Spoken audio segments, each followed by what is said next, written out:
जय श्री कृष्ण। ओम श्री सरस्वती नमः।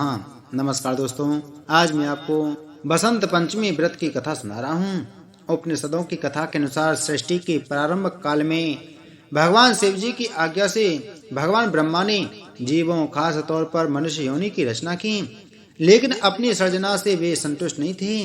उन्हें लगता था कि कुछ कमी रह गई है, जिसके कारण चारों ओर मौन छाया रहता है। हालांकि उपनिषद व पुराण ऋषियों को अपना अपना अनुभव है। अगर यह हमारे पवित्र सत ग्रंथों से मेल नहीं खाता तो यह मान्य नहीं है।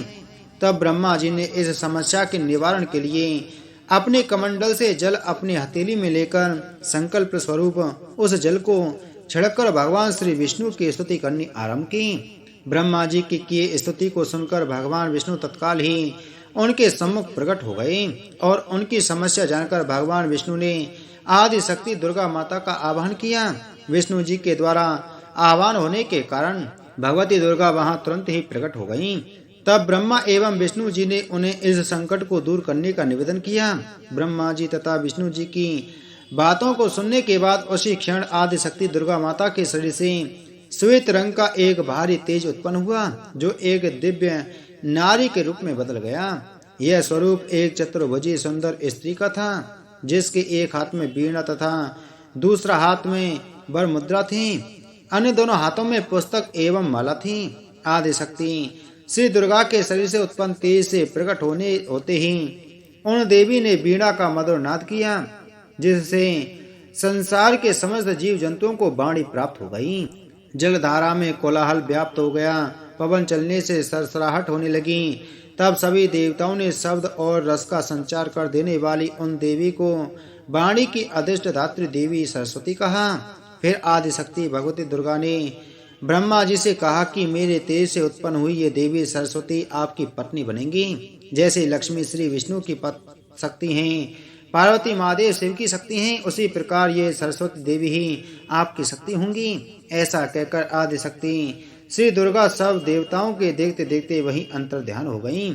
इसके बाद सभी देवता सृष्टि के संचालन में संलग्न हो गए। सरस्वती को बागीश्वरी, भगवती, शारदा, वीणा वादनी और वाग्देवी सहित अनेक नामों से पूजा जाता है। ये विद्या और बुद्धि प्रदाता हैं।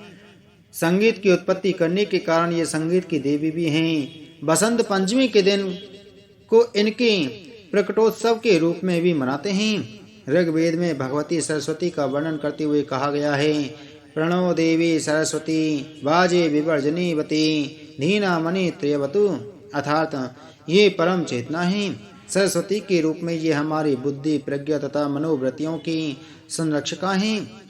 हम में जो आचार और मेधा है उसका आधार भगवती सरस्वती ही है। इनकी स्मृति और स्वरूप का वैभव अद्भुत है। पुराणों के अनुसार श्री कृष्ण ने सरस्वती से प्रसन्न होकर उन्हें वरदान दिया था कि बसंत पंचमी के दिन तुम्हारी भी आराधना की जाएगी, और तभी से इस वरदान के फल स्वरूप भारत देश में बसंत पंचमी के दिन विद्या की देवी सरस्वती की भी पूजा होने लगी, जो कि आज तक जारी है। बोलो सरस्वती माता की जय।